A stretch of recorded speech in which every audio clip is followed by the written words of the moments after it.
নানা আয়োজনে রাঙ্গামাটিতে চলছে বিজু উৎসব। মঙ্গলবার বিকেলে রাঙ্গামাটি ক্ষুদ্র নৃগোষ্ঠী সাংস্কৃতিক ইনস্টিটিউট এবং জেলা পরিষদের আয়োজনে প্রথম পর্যায়ের এই উৎসব শুরু হয়। উৎসবকে ঘিরে পাহাড়ি জনপদ সেজেছে নতুন সাজে। পুরনোকে পেছনে ফেলে পাহাড়ে চলছে নাচে গানে নতুন বছরকে বরণের নানা আনুষ্ঠানিকতা। এই উৎসব কারো কাছে বৈশুখ সাংরাই, আবার কারো কাছে বিশু বিহু বিজু উৎসব নামে পরিচিত। ১৩টি আদিবাসী সম্প্রদায়ের প্রধান সামাজিক উৎসব এটি, তাই পাহাড় জুড়েই এখন বর্ণাঢ্য আয়োজনের ধুম। পাড়ায় পাড়ায় এসব অনুষ্ঠানে অংশ নিয়ে ফুটিয়ে তোলা হচ্ছে আদিবাসীদের শত বছরের পুরনো ঐতিহ্য ও সংস্কৃতি।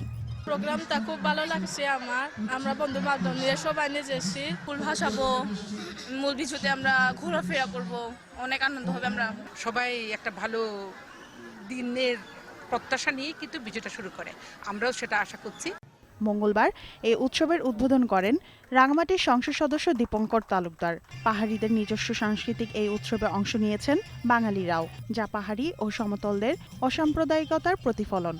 সকলের যে উৎসব, এই উৎসবে সকলের অংশগ্রহণের জন্য আমরা মনে করি এটা বাংলার শাশ্বত রূপ, অসাম্প্রদায়িক চিন্তার প্রতিফলন ঘটুক এই বৈশাখী উৎসবে। যে কোনো ধরনের অপ্রীতিকর পরিস্থিতি মোকাবেলায় এবার উৎসবকে ঘিরে নেওয়া হয়েছে বিশেষ নিরাপত্তা।